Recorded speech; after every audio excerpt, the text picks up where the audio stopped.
का तपस्वी target classes में स्वागत है। मैं उपेंद्र आज आपको चतुर्भुज का पूरा जानकारी एक एक चीज को हम लोग बेहतरीन तरीका से आपको समझाएंगे। आप देखेंगे कि चतुर्भुज किसे कहते हैं और चतुर्भुज के अपनी कोणों और भुजाओं के आधार पर बनावट और विशेषताओं के लिए इनके अलग अलग नाम है और इनकी अलग अलग विशेषताएं हैं, अलग अलग इनके परिमाप है, अलग अलग इनके क्षेत्रफल है, विकर्ण है और इनकी अलग एक परिभाषा है। तो हम लोग चतुर्भुज को एक एक करके विधिवत तरीका से आप हम लोग समझेंगे कि चतुर्भुज क्या है। चतुर्भुज को सब आसान भाषा में अगर समझना है तो आप अंत तक वीडियो में बने रहिए ताकि आपको एक एक चीज के बारे में हम एकदम खोलकर बता सकें। सबसे पहले हम स्टार्ट करते हैं चतुर्भुज को ही। चतुर्भुज का मतलब क्या होता है? चतुर्भुज, चार भुजाओं वाली आकृति, वह आकृति जो चार भुजाओं वाली हो। तो चतुर्भुज का क्या परिभाषा बनेगा कि चार भुजाओं द्वारा घिरी बंद आकृति को चतुर्भुज कहते हैं। चार भुजाओं द्वारा घिरी बंद आकृति को क्या कहते हैं? चतुर्भुज कहते हैं। तो चार भुजाओं द्वारा घिरी बंद आकृति को चतुर्भुज कहते हैं। तो सबसे पहले हम लोग बना लेते हैं चार भुजा वाला कोई आकृति। इस तरह से कोई हम लोग चार भुजा ले लेंगे, चार भुजा वाला। तो हमने देखा कि ये चार भुजाएं मैंने मिला दिया। मान लो मैं अगर ये लेता हूं यहाँ पे ए, यहाँ पे बी, यहाँ पर सी और यहाँ पे डी लेता हूं, तो A B C D A मतलब चार भुजाएं आपको मिल गया, A B B C D D A. इन चारों भुजाओं द्वारा घिरी आकृति को इसी को क्या कहते हैं? चतुर्भुज कहते हैं। आप देख रहे हैं कि चतुर्भुज चार भुजाएं हैं, चार भुजाएं हैं। कौन कौन सी चार भुजाएं हैं भैया? तो चार भुजाएं। आप चार भुजाओं का नामकरण भी कर लेंगे। यहाँ पे देखिए चार भुजाएं कौन कौन होगा। तो हम ए से स्टार्ट करते हैं। ये वाला भुजा पहले लेते हैं, हाई वाला भुजा ले लेते हैं। तो यहाँ पे क्या होगा? ए बी, ए बी हो जाएगा, कामा दूसरा भुजा क्या हो जाएगा? बी सी, बी सी यानी बी से लेकर सी तक हाई वाला एक यहां लगाया गया है B C, A B B C, और यहां से ये वाला रेखा, ये वाला सी डी, ये वाला सी डी और लास्ट वाला क्या होगा? D A. तो ये चार भुजाएं हो गया। किसी भी चतुर्भुज में चार भुजाएं होती हैं, चार शीर्ष होते हैं। कितने शीर्ष होते हैं? चार शीर्ष। शीर्ष क्या होता है? तो देखिए ध्यान से, वह बिंदु जिस पर दोनों भुजाएं मिलती हैं उसे क्या कहते हैं? शीर्ष कहते हैं। तो देखिए बिंदु ए पे ए डी और ए बी दोनों मिल रहे हैं तो शीर्ष हो जाएगा ए, दूसरा शीर्ष बी, तीसरा शीर्ष सी और चौथा शीर्ष डी। तो यहाँ पे चार शीर्ष हो गया जिन पर दो भुजाएं, जिस बिंदु पर दोनों भुजाएं मिलती है उसे शीर्ष कहते हैं। कोनमा को शीर्ष कहते हैं। कोना है ना, कोना, कोना को शीर्ष कहेंगे। एक कोना, दो कोना, तीन कोना, चार कोना, तो चार शीर्ष। चार कोना चार शीर्ष, बस निपट गया। एकदम इजी होता है। कोना कोनिक मतलब शीर्ष। तो जितना कोना होगा उतना शीर्ष हो जाएगा। तो किसी भी चतुर्भुज में कितनी भुजाएं? चार भुजाएं, चार शीर्ष होती है। अब आगे देखेंगे। उसके बाद कहता है कि चार कोण होते हैं। चार कोण, तो आप देखेंगे चार कोण। चार कोण का मतलब यहाँ पे कोण ए, कोण का ये निशान लगता है, ये एल जैसा बनता है। कोण ए, कोण बी, कोण सी तथा कोण डी हो जाएगा। ये चार कोण हो गया। उसके बाद दो विकर्ण होते हैं। विकर्ण किसे कहते हैं? किसी भी चतुर्भुज के सम्मुख शीर्षों को मिलाने वाली रेखा या मिलाने वाली रेखा की लंबाई को ही क्या कहते हैं? विकर्ण कहते हैं। तो किसी भी चतुर्भुज में कितने विकर्ण होते हैं? दो विकर्ण होते हैं। कितने विकर्ण? दो विकर्ण। दो विकर्ण कौन से मिलेंगे आपको? तो मैंने कहा किसी भी चतुर्भुज के सम्मुख शीर्षों को मिलाने वाली रेखा की लंबाई क्या कहलाती है? विकर्ण कहलाती है। तो यहां से ए सी मिल जाएगा एक रेखा, और आप बी के सम्मुख शीर्ष डी को मिला देंगे तो क्या मिल जाएगा? बी डी मिल जाएगा। तो आपको इस प्रकार किस एक चतुर्भुज के अंतर्गत चार भुजाएं, चार शीर्ष, चार कोण और चार और दो विकर्ण मिलते हैं। कितने विकर्ण? दो विकर्ण। तो किसी चतुर्भुज में दो ही विकर्ण होते हैं क्योंकि सम्मुख कोणों को, कोणों का मतलब सम्मुख शीर्षों को, सम्मुख शीर्षों को मिलाने वाली रेखाएं क्या कहलाती है? विकर्ण कहलाती है। तो आप देखेंगे ए के सामने सी तो ए सी विकर्ण हो गया, बी के सामने डी तो बी डी हो गया। तो आपको दो विकर्ण मिल गया। उसके बाद चतुर्भुज का एक नियम होता है कि चतुर्भुज के चारों कोणों का योगफल कितना होता है? 360 डिग्री। ये प्रत्येक चतुर्भुज के लिए नियम है। ये मैं जितना लिखवा रहा हूँ, ये सब जितना बातें बता रहा हूँ, ये सभी चतुर्भुज में है क्योंकि चतुर्भुज ही अभी मैं पढ़ा रहा हूँ। अभी चतुर्भुज का अलग अलग जो चतुर्भुज है उनके बारे में अभी नहीं बता रहा हूँ, केवल चतुर्भुज स्टार्टिंग है कि इस चतुर्भुज के अंदर क्या क्या आपको मिलता है। उसके बाद हम लोग स्टार्ट करेंगे कि अलग अलग आकृति और अलग अलग आकृति के बनावट के आधार पर, भुजाओं और कोणों के आधार पर उनके अलग अलग विशेषताएं होती है, अलग अलग क्वालिटी होती है। उनको अभी हम लोग आगे देखेंगे। हम लोग अभी तो चतुर्भुज पढ़ा, फिर चतुर्भुज के प्रकार पढ़ेंगे। तो चतुर्भुज में क्या देखा आपने? चार भुजाएं, चार शीर्ष, 4 कोण और 2 विकर्ण। उसके बाद देखेंगे चतुर्भुज के चारों कोणों का योगफल 360 डिग्री होता है। चतुर्भुज के चारों कोणों का योगफल कितना डिग्री? 360 डिग्री। तो आप यहाँ लिख सकते हैं चतुर्भुज के चारों कोणों का योगफल 360 डिग्री के बराबर होता है। तो इसका मतलब क्या होगा? अर्थात कोण ए प्लस कोण बी प्लस कोण सी प्लस कोण डी करेंगे तो कितना डिग्री मिल जाएगा? 360 डिग्री मिल जाएगा। कितना डिग्री मिलेगा? 360 डिग्री। किसी भी चतुर्भुज के चारों कोणों का योगफल 360 डिग्री के बराबर होता है। तो ये हो गया चतुर्भुज। ये चतुर्भुज है। अब हम लोग देखेंगे चतुर्भुज के प्रकार, kinds of quadrilateral. Kinds of quadrilateral. Quadrilateral मतलब चतुर्भुज होता है, इसको अंग्रेजी में क्वाड्रिलेटरल बोलता है सब अंग्रेजी वाला।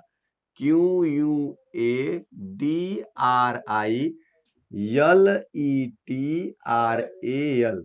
क्वाड्रिलेटरल। ये है क्वाड्रिलेटरल। क्वाड्रिलेटरल का मतलब क्या होता है? चतुर्भुज। इसको अंग्रेजी में क्वाड्रिलेटरल बोलते हैं, हिंदी में चतुर्भुज बोलते हैं। अब हम लोग देखेंगे काइंड्स ऑफ क्वाड्रिलेटरल यानी चतुर्भुज के प्रकार। चतुर्भुज के भुजाओं और कोणों के बनावट के आकृति के आधार पर ये मुख्यतः 5 प्रकार के होते हैं। कितने प्रकार के? 5 प्रकार के। वर्ग, आयत, समचतुर्भुज, समलंब चतुर्भुज और समांतर चतुर्भुज। तो हम लोग एक एक करके इनके बारे में, इनके गुणों और विशेषताओं को समझेंगे। चतुर्भुज के प्रकार। चतुर्भुज के प्रकार। चतुर्भुज के प्रकार। चतुर्भुज के प्रकार मैंने कहा कि चतुर्भुज के बनावट के आधार पर, बनावट का मतलब उनके विशेष आकृति के आधार पर, विशेष आकृति के आधार पर वे अलग अलग अपनी अपनी विशेषताएं रखते हैं। उनके आधार पर ये मुख्यतः 5 प्रकार से इनको विभाजित किया गया है। कौन कौन सा है? तो सबसे पहला नाम आप देखेंगे वर्ग का। सबसे पहले हम लोग पढ़ेंगे वर्ग। वर्ग को अंग्रेजी में कहते हैं स्क्वायर। वर्ग को अंग्रेजी में क्या कहते हैं? स्क्वायर। SQUARE, square. दूसरा आयत। दूसरा क्या है? आयत। आयत को अंग्रेजी में कहते हैं रेक्टेंगल। रेक्टेंगल। रेक्टेंगल। रेक्टेंगल। तीसरा आता है आयत के बाद हम लोग देखेंगे समचतुर्भुज, देख लेंगे समचतुर्भुज। समचतुर्भुज इसको अंग्रेजी में कहते हैं रोम्बस। RHOMBUS, rhombus. चौथा देखेंगे हम लोग समलंब। समलंब चतुर्भुज। समलंब चतुर्भुज को अंग्रेजी में क्या कहते हैं? ट्रैपजियम। TRAPEZIUM, ट्रैपजियम। पांचवा आता है समांतर चतुर्भुज। समांतर चतुर्भुज। समांतर चतुर्भुज इसको अंग्रेजी में क्या कहते हैं? पैरालेलोग्राम। पैरालेलोग्राम। पैरालेलोग्राम। तो आपने देखा चतुर्भुज के कितने प्रकार होते हैं? 5 प्रकार, मुख्यतः 5 प्रकार के होते हैं। ये इनकी बनावट और कोण, इनके भुजाओं और कोणों के बनावट के आधार पर इनके अलग अलग विशेषताएं होती है, इसलिए इनको अलग अलग नाम दिया गया है कि वर्ग क्या होता है, वर्ग की क्या क्या विशेषताएं होती है, वर्ग का परिमाप, वर्ग का क्षेत्रफल, वर्ग का विकर्ण, वर्ग की भुजाएं, इनके बारे में देखेंगे। उसी तरह आयत के बारे में, समचतुर्भुज के बारे में, समलंब चतुर्भुज के बारे में, समांतर चतुर्भुज के बारे में। तो सबसे पहला क्या आता है? वर्ग। सबसे पहले क्या आएगा? वर्ग। हम लोग एक बार अंग्रेजी को फिर से देख लेते हैं। वर्ग को अंग्रेजी में क्या कहेंगे? स्क्वायर। आयत को अंग्रेजी में क्या कहेंगे? रेक्टेंगल। समचतुर्भुज को क्या कहेंगे? रोम्बस। समलंब को क्या कहेंगे? ट्रेपजियम। समांतर चतुर्भुज को पैरालेलोग्राम कहते हैं। फिर से देख लीजिए, वर्ग को स्क्वायर कहते हैं, आयत को रेक्टेंगल, आयत को रेक्टेंगल, समचतुर्भुज को रोम्बस कहते हैं और समलंब को ट्रेपजियम और समांतर चतुर्भुज को पैरालेलोग्राम कहते हैं। तो आपने देखा कि चतुर्भुज के मुख्यतः 5 प्रकार होते हैं। वर्ग, आयत, सम, समलंब, समांतर। वर्ग, आयत, समचतुर्भुज, समलंब चतुर्भुज, उसके बाद समांतर चतुर्भुज। तो ये पांचों चतुर्भुज के बारे में आपने नाम को देखा। अब हम लोग एक एक करके एक एक चीज को पढ़ते हैं कि वर्ग क्या है। सबसे पहले हम लोग देखेंगे वर्ग। वर्ग को हम लोग देखते हैं कि वर्ग क्या है।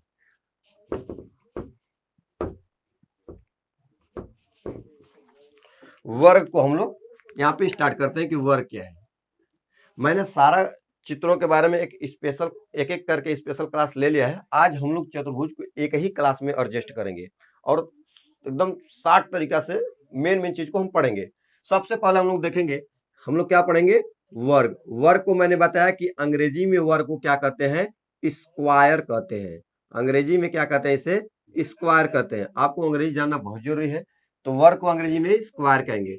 वर्ग वर्ग कहते किसे हैं, वह चतुर्भुज। देखिए अब आ गया चतुर्भुज की बात ना, कि वर्ग भी एक चतुर्भुज है, लेकिन देखिए इसकी परिभाषा क्या है, इसकी विशेषताएं क्या है।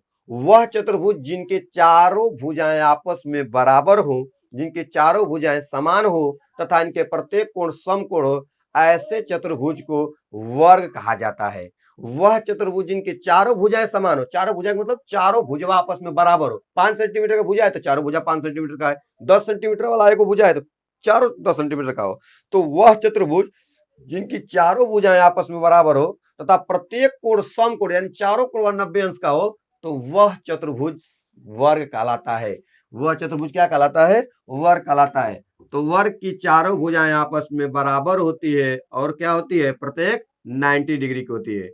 तो वह चतुर्भुज जिनके प्रत्येक भुजाएं आपस में बराबर हो तथा प्रत्येक कोण समकोण हो, प्रत्येक कोण समकोण यानी 90 अंश का हो, उसे क्या कहते हैं, वर्ग कहते हैं।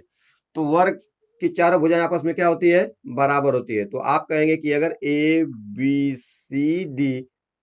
सी डी एक वर्ग है, तो आपको भुजा, इनकी जो भुजा होगी, भुजाएं जो होगी, यहाँ पे ए बी बराबर होगी बीसी के, बीसी बराबर होगी सीडी के और सीडी बराबर होगा डीए के। तो ये चारों भुजाएं हो गया, ए बी बराबर बीसी बराबर सीडी बराबर डीए। इनके चारों भुजाएं आपस में क्या होता है, बराबर होता है। दूसरा बात, इनके जो विकर्ण होते हैं, एक एक चीज को आप लोग समझते चले। इनके जो विकर्ण होते हैं, विकर्ण किसे कहते हैं, सम्मुख शीर्षों को मिलाने वाली या सम्मुख कोणों को मिलाने वाली रेखा को क्या कहते हैं, विकर्ण कहते हैं।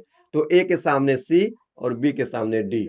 यहाँ पे जो इनके विकर्ण जो मिलेंगे, ए सी बराबर होगा बी डी के। तो वर्ग की चारों भुजाएं बराबर होती है, वर्ग के विकर्ण बराबर होते हैं, वर्ग के विकर्ण बराबर होते हैं। उसके बाद आप देखेंगे इनके जो कोण है, इनके जो कोण है वह भी आपस में बराबर होते हैं। बराबर तो होबे करते हैं तथा ये प्रत्येक कोण कितने डिग्री का होता है, 90 डिग्री का, यानी प्रत्येक कोण समकोण होता है। समकोण का मतलब 90 अंश। वह कोण जिनका मान 90 अंश के बराबर उसे समकोण कहते हैं। तो प्रत्येक कोण कितना डिग्री का, 90 डिग्री का। तो यानी जो यहाँ कोण ए होगा वह बराबर होगा कोण बी के, कोण बी बराबर होगा कोण सी के, कोण सी बराबर होगा कोण डी के। और ये प्रत्येक कोण कितने डिग्री के बराबर होगा, 90 अंश के। इसी को क्या कहते हैं, समकोण कहते हैं। 90 अंश के कोण वाले को ही समकोण कहा जाता है और समकोण को राइट एंगल कहते हैं। तो आपने क्या देखा, वर्ग में वर्ग की चारों भुजाएं बराबर, वर्ग के विकर्ण बराबर, वर्ग के चारों कोण बराबर और कितने डिग्री के हैं, 90 डिग्री के हैं। अब आगे देखेंगे, आगे आप समझेंगे यहाँ पे कि अब इसमें क्या क्या पाया जाता है। देखिए अब इसमें क्या होता है कि इनके जो विकर्ण होते हैं एक दूसरे को समद्विभाजित करते हैं। विकर्ण क्या होते हैं, एक दूसरे को समद्विभाजित करते हैं। तो अब यहाँ पे सब समद्विभाजित करेंगे, मतलब मान लीजिए कि ए सी और बी डी एक दूसरे को बिंदु ओ पर काटते हैं। ए सी और बी डी एक दूसरे को बिंदु ओ पर काटते हैं, तो क्या होगा, तो उस स्थिति में, यहाँ पे उस स्थिति में आपको क्या मिलेगा, जो एओ होगा, एओ मतलब ए से लेकर ओ तक, एओ बराबर होगा बीओ के, बीओ बराबर होगा सीओ के, सीओ बराबर होगा डीओ के। जब विकर्णवा बराबर होगा तो ये एक दूसरे को समद्विभाजित करते हैं। क्या करते हैं, एक दूसरे को समद्विभाजित। और समद्विभाजित तो करबे करते हैं और एक दूसरे के लंब समद्विभाजित करते हैं। लंब समद्विभाजित का मतलब एक दूसरे को तो कटबे करते हैं लेकिन एक दूसरे को 90 डिग्री पे एकदम लंबवत काटते हैं। 90 डिग्री मतलब एक दूसरे को लंबवत 90 अंश के कोण पे काटती हुई जाती है। जैसे दो दीवारें, दो दीवार जो होती है, दो दीवार का कोण वो 90 डिग्री पे बनाया जाता है। तो यहाँ पे जो इनके विकर्ण होते हैं एक दूसरे को एकदम एकदम खड़ा खड़े, ऐसे जैसे प्लस का चिन्ह लगाते हैं ना, प्लस का चिन्ह, ऐसे इनके विकर्ण होते हैं। इनके विकर्ण को अगर ध्यान से देखेंगे तो ये एकदम धनात्मक चिन्ह के साइन के टाइप में काटते हैं। तो एक दूसरे को क्या करते हैं, 90 डिग्री पर समद्विभाजित करते हैं। तो आपने क्या देखा, वर्ग, वर्ग की चारों भुजाएं बराबर होती है, वर्ग के विकर्ण बराबर होते हैं, वर्ग के चारों कोण बराबर होते हैं और प्रत्येक कोण 90 डिग्री के होते हैं। वर्ग के जो विकर्ण होते हैं एक दूसरे को लंबसम विभाजित करते हैं, 90 डिग्री पे काटते हैं और इनके चारों भाग आपस में क्या होते हैं, बराबर होते हैं। यदि ये दोनों विकर्ण AC और BD एक दूसरे को बिंदु O पर काट रहे हो तो यहाँ पे AO बराबर BO बराबर CO बराबर DO होगा। अब उसके बाद हम लोग देखते हैं समांतर इस वर्ग के वर्ग का क्षेत्रफल, वर्ग का परिमाप, वर्ग का विकर्ण। देखिए तो वर्ग का क्षेत्रफल क्या होगा, वर्ग का क्षेत्रफल, वर्ग का क्षेत्रफल बराबर, तो वर्ग का क्षेत्रफल क्या होगा, तो वर्ग का क्षेत्रफल बराबर होता है भुजा का स्क्वायर, वर्ग का क्षेत्रफल बराबर भुजा का स्क्वायर, वर्ग का परिमाप बराबर, वर्ग का परिमाप बराबर, किसी भी आकृति का यदि परिमाप निकालना है तो उसके सीमाओं की लंबाई को ही परिमाप कहा जाता है। किसी भी आकृति का परिमाप निकालना है तो उसके सीमाओं की लंबाई को परिमाप कहते हैं। सीमा का मतलब किनारा, ये वाला किनारा का लंबाई, ये नीचे, ये इधर चारों तरफ, यानी किसी भी आकृति के चारों ओर की सीमाओं की लंबाइया को क्या कहते हैं, परिमाप कहते हैं। तो वर्ग का परिमाप चाहिए तो वर्ग का परिमाप होगा AB plus BC plus CD plus DA, चारों भुजा जोड़ देंगे और चारों भुजा भैया बराबर है। तो एक ही चीज को 4 बार जोड़ो, अच्छा उसी में 4 का गुणा कर दो। तो यदि आपको भुजा इसका पता है तो वर्ग का परिमाप निकालने के लिए कुछ करना नहीं है, खाली भुजा को पता है ना, तो 4 का गुणा कर देंगे तो परिमाप निकल जाएगा। तो 4 गुणे क्या हो जाता है, भुजा। वर्ग का परिमाप बराबर 4 गुणे भुजा, वर्ग का परिमाप बराबर क्या होगा, 4 गुणे भुजा। वर्ग का यदि विकर्ण निकालना है, वर्ग का विकर्ण, तो वर्ग का विकर्ण अगर ज्ञात करना है तो वर्ग का विकर्ण का सूत्र होगा, वर्ग के विकर्ण का क्या सूत्र होगा, कर्णी में, वर्ग का विकर्ण बराबर कर्णी में दू, कर्णी में क्या होगा, कर्णी में दू गुणे भुजा, कर्णी में दू गुणे भुजा, कर्णी में दू गुणे क्या होगा, भुजा होता है। वर्ग का विकर्ण बराबर कर्णी में दू गुणे भुजा। इनको भी ज्ञात कैसे करते हैं तो ये आप देख सकते हैं इसके स्पेशल वीडियो में, जो कि वर्ग के बारे में जो अलग से बनाया गया है, आप समझ सकते हैं। यहाँ पे ये भी देख सकते हैं, आप जानते हैं कि 90 डिग्री पे काटता है तो 90 डिग्री यहाँ बनेगा तो सामने वाली भुजा क्या हो जाएगी, कर्ण हो जाएगी। या तो आप देखेंगे एक दूसरे को, देखो यहाँ पे AB से BC तक, AB BC, आप जानते हैं कि कोण B पे 90 डिग्री बन रहा है तो ये चतुर्भुज बन गया, यहाँ पे त्रिभुज बन गया है, ABC एक त्रिभुज है और इस पे 90 डिग्री बनेगा तो सामने वाला भुजा क्या होगा, कर्ण होगा। तो कर्ण का स्क्वायर बराबर होता है लंब का स्क्वायर आधार का स्क्वायर, ये दोनों, ये इसको लंब समझते हैं तो ये आधार हो जाएगा। तो लंब का स्क्वायर आधार का स्क्वायर दोनों बराबर है तो दो हो गया, तो इसका भी स्क्वायर इसका भी स्क्वायर है तो दो भुजा स्क्वायर हो जाएगा, और जब इसका अंडर रूट निकालेंगे तो कर्ण में 2 हो जाएगा, भुजा हो जाएगा। तो वहां से आप ज्ञात कर सकते हैं। तो आपने देखा वर्ग का क्षेत्रफल भुजा का स्क्वायर, वर्ग का परिमाप 4 गुणे भुजा, और वर्ग का विकर्ण क्या होता है, कर्ण में 2 गुणे भुजा होता है। तो ये आपने देखा एक जो एक वर्ग के बारे में जानना चाहिए कि वर्ग में क्या क्या स्पेसिफिक रूप से पाया जाता है, तो आपने ये चीज देखा कि वर्ग के बारे में आपको इतना जानना बहुत जरूरी है, क्योंकि आप नहीं इतना जानते हैं तो आप रेखागणित की कल्पना उच्च लेवल तक कैसे कर सकते हैं। तो आपको अगर रेखागणित बढ़िया से समझना है, पढ़ना है, तो आपको हर चित्र के बारे में एक थोड़ा विशेष रूप से पता होना चाहिए, तभी आप उस आधार पे ही अपने अनुभव को क्या कर सकते हैं, विकसित कर सकते हैं। अब हम लोग देखेंगे वर्ग के बाद आयत पे नंबर लगाते हैं हम लोग, आयत को देख लेते हैं, आयत को निपटा देते हैं। इसके बाद सेकंड चित्र आयत,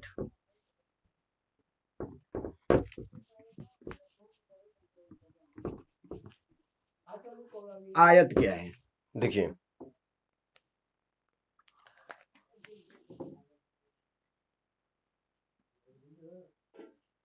आयत, आयत को अंग्रेजी में रेक्टेंगल कहते हैं, आयत को अंग्रेजी में क्या कहते हैं, रेक्टेंगल, रेक्टेंगल, रेक्टेंगल,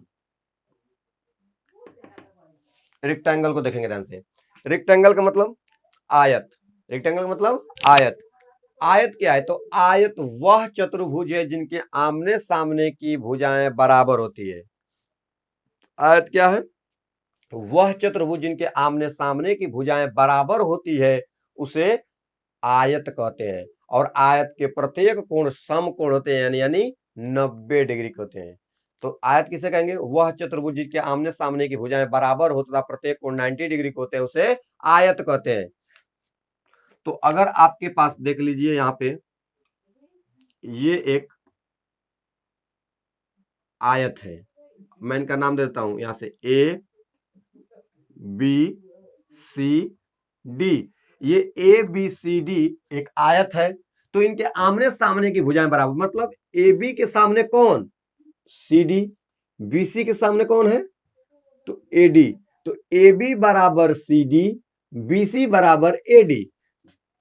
तो पहला इनकी विशेषता क्या है कि इनकी जो आमने सामने की भुजाएं होती है वो बराबर होती है, यानी आपको अगर AB के बराबर देखा जाए तो कौन होगा, DC, तथा BC के बराबर कौन होगा, BC के बराबर तो AD हो जाएगा, BC के बराबर AD हो जाएगा।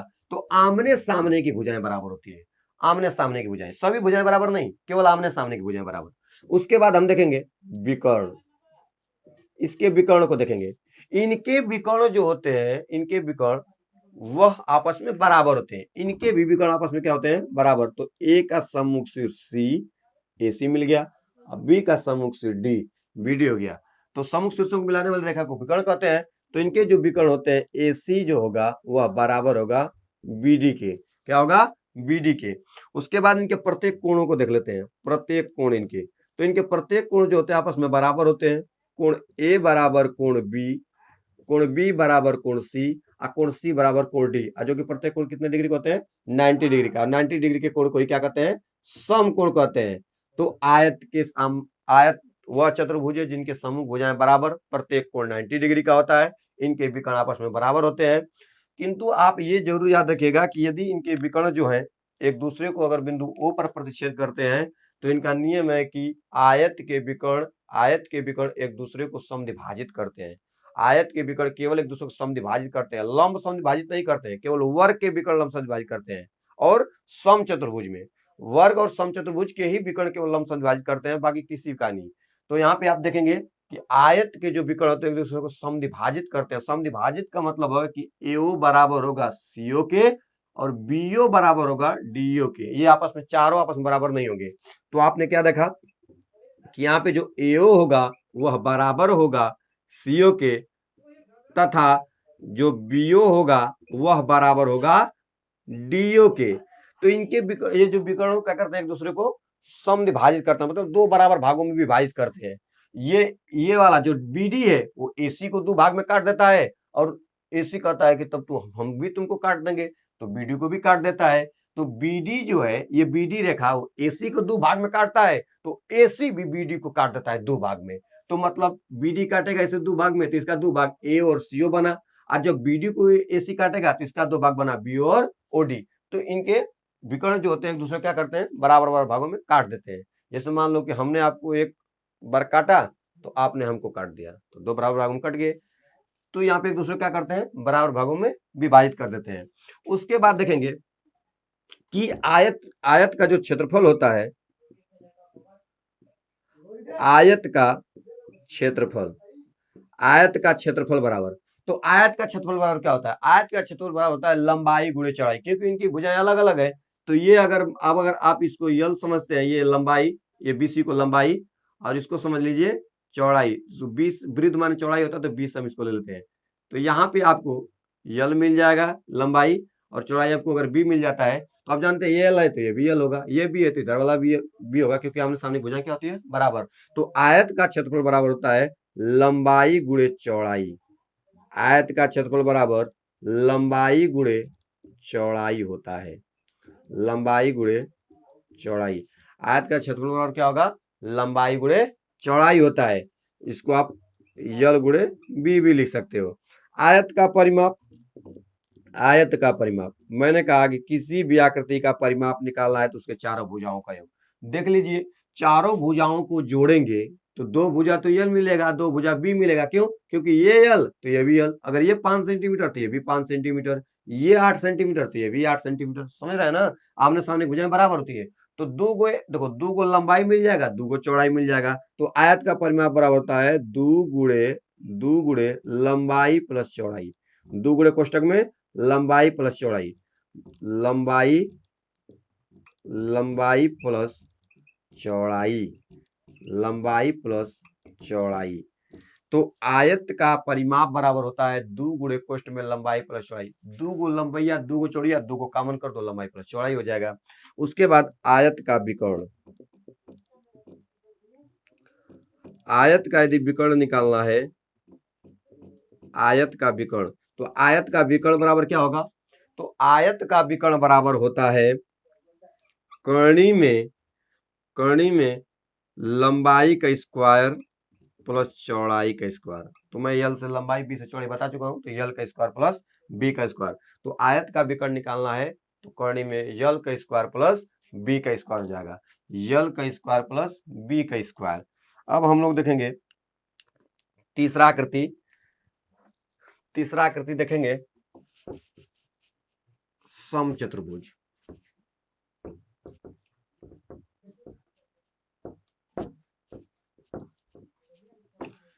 समचतुर्भुज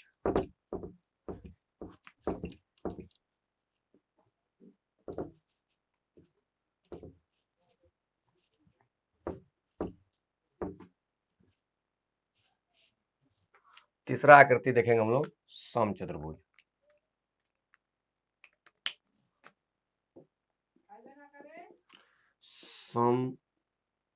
समचतुर्भुज, समचतुर्भुज को अंग्रेजी में रोम्बस कहते हैं, RHOMBUS। चतुर्भुज को समचतुर्भुज क्या कहते हैं अंग्रेजी में? रोम्बस कहते हैं, रोम्बस। समचतुर्भुज क्या है? तो वह चतुर्भुज जिनकी चारों भुजाएं बराबर हो किंतु चारों कोण आपस में बराबर न हो। वह चतुर्भुज जिनकी चारों भुजाएं तो बराबर होती है किंतु कोण आपस में बराबर नहीं होती है, ऐसे चतुर्भुज को क्या कहते हैं? समचतुर्भुज कहते हैं। तो समचतुर्भुज किसे कहेंगे? ऐसा चतुर्भुज जिनके चारों भुजाएं बराबर हो किंतु कोण आपस में बराबर न हो, ऐसे चतुर्भुज को समचतुर्भुज कहा जाता है। समचतुर्भुज के जो विकर्ण होते हैं एक दूसरे को लंबसम विभाजित करते हैं। मैंने वर्ग के समय ही बता दिया था। तो आप यदि यहाँ पे देख रहे हैं कि ए बी सी डी एक यहाँ पे हमने लिया समचतुर्भुज। मैंने कहा कि समचतुर्भुज की चारों भुजाएं बराबर होती है, तो वर्ग के भी चारों भुजाएं बराबर होती है किंतु वर्ग के प्रत्येक कोण 90 डिग्री के होते हैं, बराबर होते हैं। लेकिन यहाँ पे समचतुर्भुज के प्रत्येक कोण आपस में बराबर नहीं होते हैं। तो आपको क्या मिला? समचतुर्भुज में सबसे पहले भुजाओं के बारे में बात करेंगे, तो इनकी भुजाएं जो ए बी होगी वह बराबर होगी बीसी के, बीसी बराबर होगी सीडी के, सीडी बराबर होगी डीए के। तो ये सब पहचान है कि कोई चतुर्भुज समचतुर्भुज है तो क्या क्या होना चाहिए, आयत है तो क्या क्या उसके अंदर गुण होता है, वर्ग है तो क्या क्या गुण होता है। तो आपने देखा कि जो समचतुर्भुज होता है उनके चारों भुजाएं तो आपस में बराबर होती है किंतु चारों कोण आपस में बराबर नहीं होते हैं, चारों कोण आपस में बराबर नहीं होते हैं, चारों कोण आपस में बराबर नहीं होते हैं। अब इनकी बात करेंगे इनके विकर्णों के, तो इनके विकर्ण भी आपस में बराबर नहीं होते हैं, इनके विकर्ण आपस में बराबर नहीं होते हैं। इनके विकर्ण जो होंगे वो आपस में बराबर नहीं होते हैं। तो मैं कहूंगा कि जो यहाँ पे AC मिलेगा, ए को मैं जब C से मिलाऊंगा AC और B को D से मिलाऊंगा BD, तो जो AC होगा वह BD के बराबर नहीं होगा, AC जो होगा BD के बराबर नहीं होगा। तो समचतुर्भुज के विकर्ण आपस में बराबर नहीं होते हैं। किंतु आपको बता दें कि इसके जो विकर्ण होते हैं एक दूसरे को लंबसम विभाजित करते हैं। समचतुर्भुज के विकर्ण एक दूसरे को लंबसम विभाजित, लंब का मतलब 90 डिग्री पे काटते हैं और एक दूसरे को बराबर भागों में विभाजित भी करते हैं। तो आपको क्या मिला यहाँ पे? अगर मैं कह दूं कि जो AC है BD है एक दूसरे को, AC BD एक दूसरे को 90 डिग्री पे काट रहा है और समविभाजित कर रहा है, तो यहाँ पे आपको क्या मिलेगा? यहाँ पे आपको मिलेगा AO बराबर, समचतुर्भुज के विकर्ण एक दूसरे को क्या करते हैं? लंबसम विभाजित करते हैं। तो यहाँ पे AO बराबर CO हो जाएगा और BO बराबर DO हो जाएगा, AO बराबर CO, BO बराबर DO।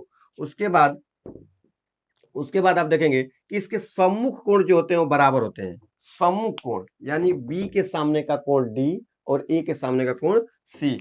तो यहाँ पे इनके सम्मुख कोण जो होते हैं वो आपस में बराबर होते हैं। तो इस प्रकार आपको कोण A बराबर कोण C मिल जाएगा तथा कोण B बराबर कोण D मिल जाएगा, यानी A के सामने का C और B के सामने का D। तो कोण A बराबर कोण C, कोण बी बराबर कोण डी होगा। तो ये समचतुर्भुज आपने देखा कि चारों भुजाएं बराबर, इनके विकर्ण की लंबाई आपस में बराबर नहीं होते, चारों कोण आपस में बराबर नहीं होता है, इनके जो विकर्ण होते हैं एक दूसरे को लंबसम विभाजित करता है, बराबर बराबर भागों में विभाजित करता है, और इनके जो सम्मुख कोण होते हैं आपस में क्या होते हैं, बराबर होते हैं। अब हम लोग देखेंगे समचतुर्भुज का क्षेत्रफल। तो समचतुर्भुज का क्षेत्रफल क्या होगा, सम चतुर्भुज का क्षेत्रफल बराबर, तो समचतुर्भुज का क्षेत्रफल बराबर क्या होगा, तो समचतुर्भुज का क्षेत्रफल होगा आधार गुणे ऊंचाई, आधार गुणे ऊंचाई, आधार गुणे क्या होगा, ऊंचाई। समचतुर्भुज का क्षेत्रफल आधार गुणे क्या हो जाएगा, ऊंचाई हो जाएगा। तो यहां से यदि मैं ए से समूह भुजा पे लंब डाल दूं, ये हो जाएगा ऊंचाई, इसको आप यश समझ सकते हैं, और जिस भुजा पे लंब होता है उसे आधार समझ लीजिए। तो ये है आधार, ये हो जाएगा आधार, ये यच, ये आधार। तो आधार गुणे ऊंचाई, आधार गुणे भुजा की लंबाई। तो समचतुर्भुज का क्षेत्रफल क्या हो जाएगा, आधार गुणे ऊंचाई हो जाएगा, आधार गुणे ऊंचाई।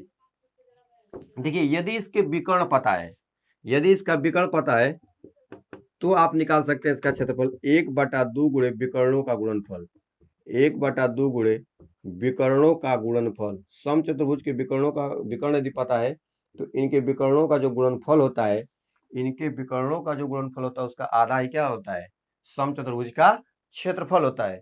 तो समचतुर्भुज का क्षेत्रफल आप निकाल सकते हैं अगर विकर्ण पता है तो 1/2 गुणे विकर्णों का गुणनफल। उसके बाद हम लोग देखेंगे, ये हो गया समचतुर्भुज का क्षेत्रफल। समचतुर्भुज का परिमाप चाहिए, तो परिमाप के लिए तो आप जानबे करते हैं कि परिमाप निकालना है तो चारों भुजाओं का योग, परिमाप का मतलब चारों भुजाओं का योग, चारों भुजाएं बराबर तो 4 गुणे क्या हो जाएगा, भुजा, 4 गुणे भुजा। जो वर्ग का परिमाप होगा वही समचतुर्भुज का परिमाप होगा, क्योंकि समचतुर्भुज और वर्ग की चार भुजाएं क्या होती है, बराबर होती है। तो यहां से आपको मिल जाएगा समचतुर्भुज का परिमाप 4 गुणे भुजा, समचतुर्भुज का क्षेत्रफल आधार गुणे ऊंचाई, अगर विकर्ण पता है तो 1/2 गुणे विकर्णों का गुणनफल। अब हम लोग देखते हैं समलंब चतुर्भुज। समलंब चतुर्भुज,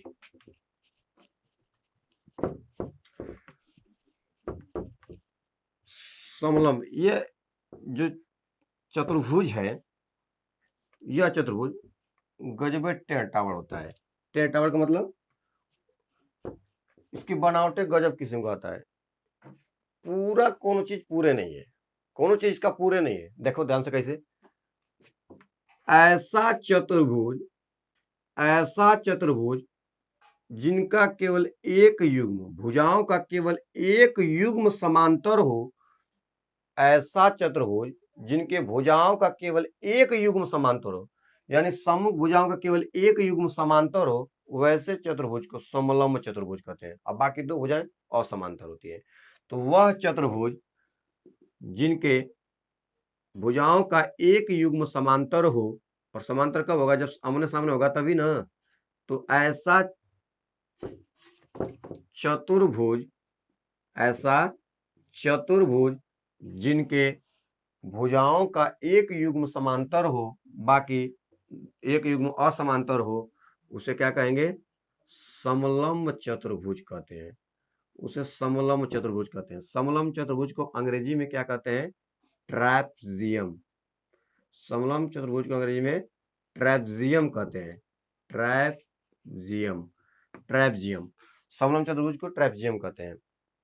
तो वह चतुर्भुज जिनके केवल भुजाओं का एक युग्म समांतर और बाकी असमांतर से क्या कहते हैं, समलंब चतुर्भुज कहते हैं। समलंब चतुर्भुज का कुछ स्पेशल इनके अंदर इनका क्वालिटी है, गुण है। देखिए क्या क्या होता है। सबसे पहले हम लोग देखेंगे इसके भुजाओं का एक युग्म। अगर मान लीजिए कि यहाँ पे ए है, बी सी डी, तो ए बी सी डी है, तो आपको क्या मिलेगा यहाँ पे, इसके जो एडी होगा भुजा वह समांतर होगा बीसी के, एडी भुजा समांतर होगा बीसी के, तथा यहाँ पे जो ए बी होगा इज नॉट समांतर, इज नॉट समांतर मतलब समांतर नहीं होगा किसके, डीसी के, केवल इसका एक भुजा का समांतर होता है, बाकी इनके चार भुजाएं आपस में बराबर नहीं होती है।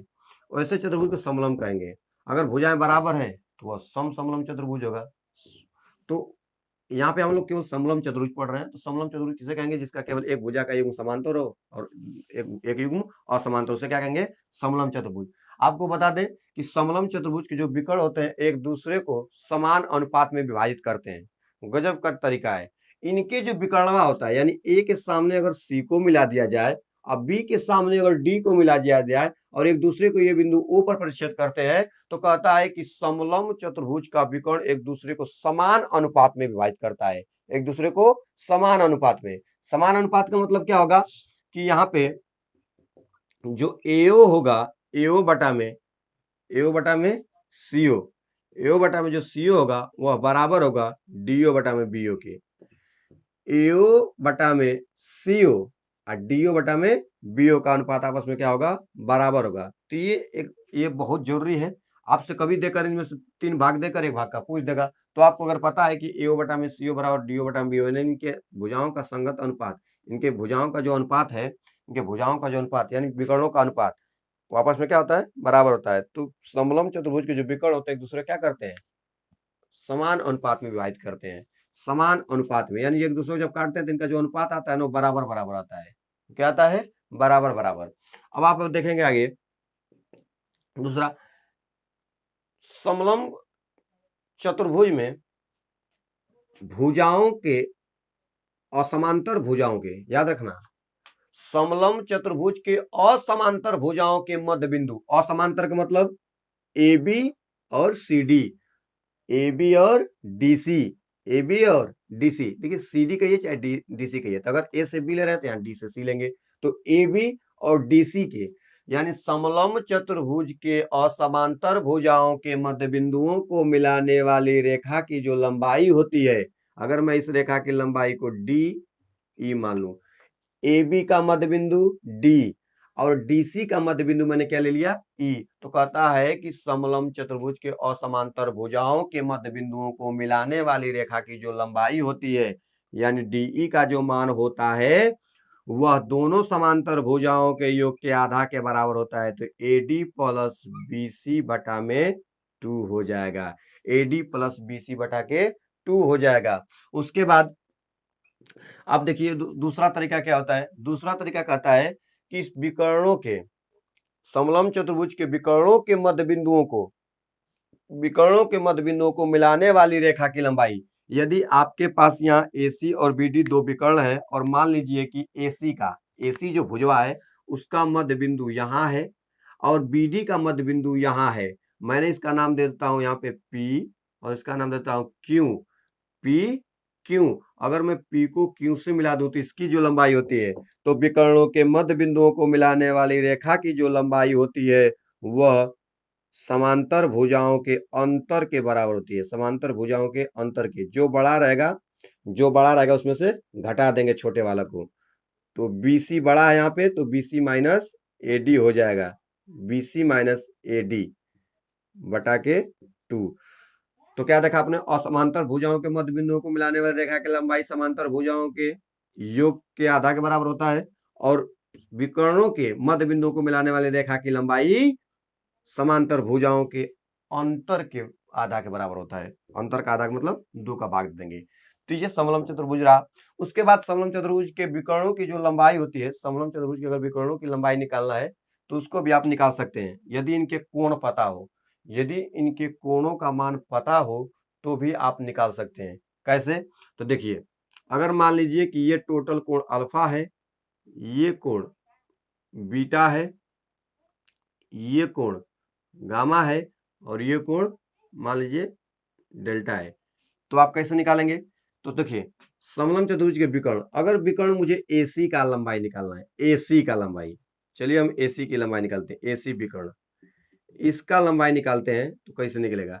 अगर AC का निकालना है तो आप देखिए BC का मान में, देखिए आप BC को मान लीजिए या तो ऐसे रख दीजिए, ये BC हो गया, यहाँ पे AB हो गया, BC और AB इन दोनों को लेकर आप लगा सकते हैं, BC और AB को, या तो इधर से ले सकते हैं DC और AD को। तो 2 तरीका होता है। अगर आपको विकर्ण निकालना है तो देखिए ध्यान से कैसे निकलेगा। तो कर्णी के अंदर देखिए ये है AC, ये है AC, इनका लंबाई निकालना है तो देखेंगे 2 भुजाओं से टच हो रहा है, AB और BC से, तो यहाँ पे हो जाता है AB का स्क्वायर, इस वाले भुजा का स्क्वायर, और दूसरा भुजा कौन सा है, प्लस BC का स्क्वायर AB का स्क्वायर प्लस BC का square plus 2AB into BC into cos, किसके, इन दोनों भुजाओं के बीच कौन कौन है, अल्फा, तो हो जाता है कास अल्फा। विकर्ण की लंबाई तभी निकलेगा जब आपको कोण पता होगा। तो आपको क्या मिल गया, AB का स्क्वायर प्लस BC का square plus 2AB into BC cos alpha. या इसी को आप इधर से भी लगा सकते हैं। मान लीजिए कि आपको इधर का भुजा पता हो AD और DC और इनके बीच का कोण, तो यहाँ पे इस प्रकार से आप बना सकते हैं कि जो AD का स्क्वायर होगा, AD का स्क्वायर प्लस AD का स्क्वायर प्लस DC का square plus 2AD into DC into cos gamma, क्या हो जाएगा, कास गामा। इसी प्रकार आप अगर चाहते हैं कि हमको विकर्ण BD का मान निकालना है, BD विकर्ण, अगर BD विकर्ण को ज्ञात करना है तो BD विकर्ण को भी ज्ञात कर सकते हैं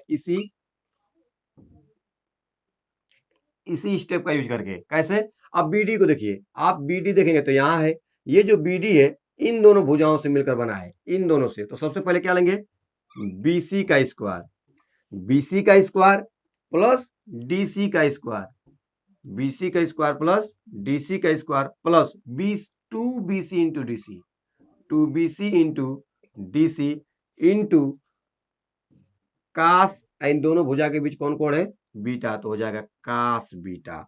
उसके बाद या अगर आपको ये दोनों भुजा लेकर नहीं, अगर इन दोनों भुजाओं को लेकर बनाना है, क्योंकि BD ये है तो इन दोनों को लेकर बनाना है, तो यहाँ पे उन दोनों से भी बना सकते हैं। तो यहाँ पे क्या बनेगा इस तरह से, तो आपको मिलेगा यहाँ पे AB का स्क्वायर, AB का स्क्वायर प्लस AD का square plus 2AB into AD, 2AB into AD, 2AB into AD कास, इन दोनों भुजा के बीच कौन कौन बना है, डेल्टा, तो कास डेल्टा हो जाएगा, कास डेल्टा। तो इस प्रकार इनके विकर्णों के मान को भी निकाल सकते हैं। अब हम देख लेते हैं समलंब चतुर्भुज का क्षेत्रफल। समलंब चतुर्भुज का क्षेत्रफल, तो इनका क्षेत्रफल का सूत्र क्या बनेगा,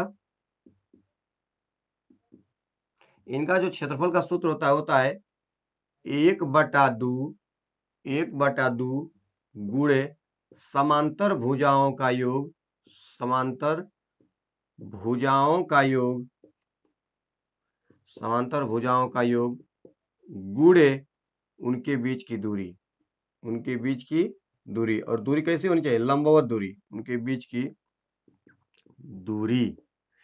तो आप अगर देखिए ध्यान से, दूरी का मतलब इनके बीच की लंबवत दूरी, तो अगर मैं बिंदु ए से BC पर लंब डाल दूं और इसको मैं यच मान लूं, तो क्षेत्रफल क्या निकलेगा, 1/2 गुणे समांतर भुजा कौन है, ADIA प्लस BC, AD का समूह भुजा समांतर है BC, तो AD प्लस BC गुणे हो जाएगा यच, इनके बीच की दूरी यच।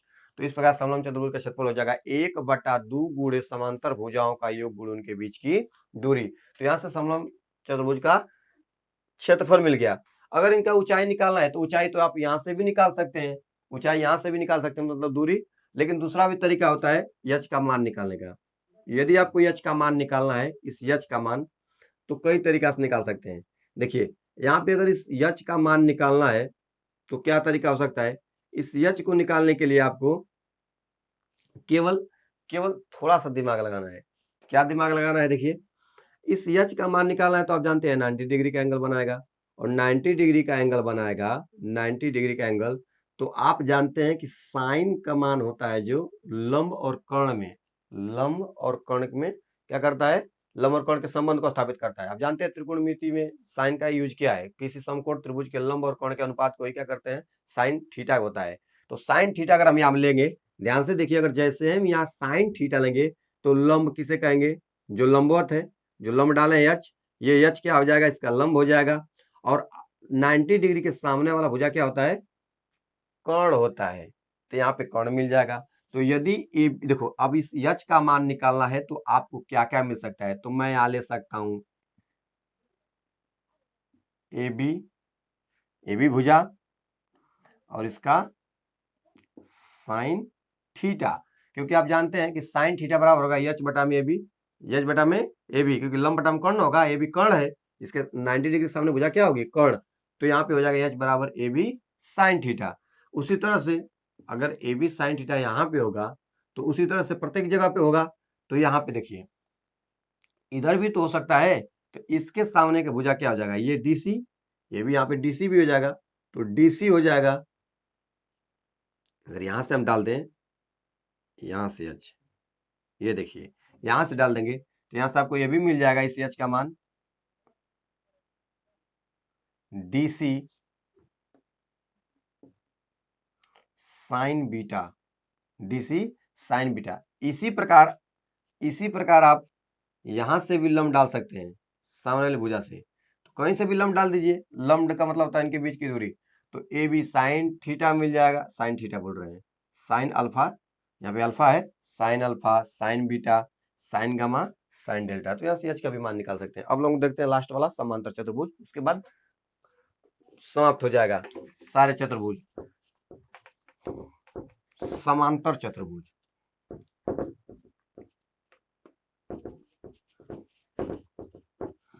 समांतर चतुर्भुज क्या है,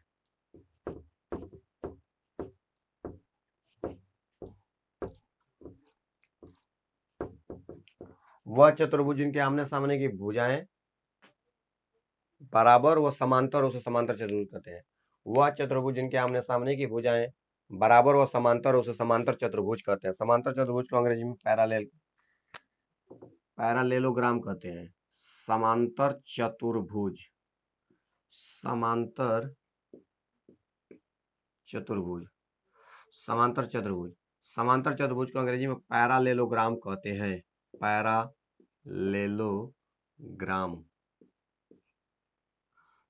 पैरालेलोग्राम। वह चतुर्भुज जिनके आमने सामने की भुजाएं बराबर व समांतर, उसे समांतर चतुर्भुज कहते हैं। वह चतुर्भुज जिनके आमने सामने की भुजाएं बराबर व समांतर हो, समांतर व बराबर हो, ऐसे चतुर्भुज को समांतर चतुर्भुज कहा जाता है। समांतर चतुर्भुज के आमने सामने के कोण बराबर होते हैं, इनके भी कोण एक दूसरे को समविभाजित करते हैं।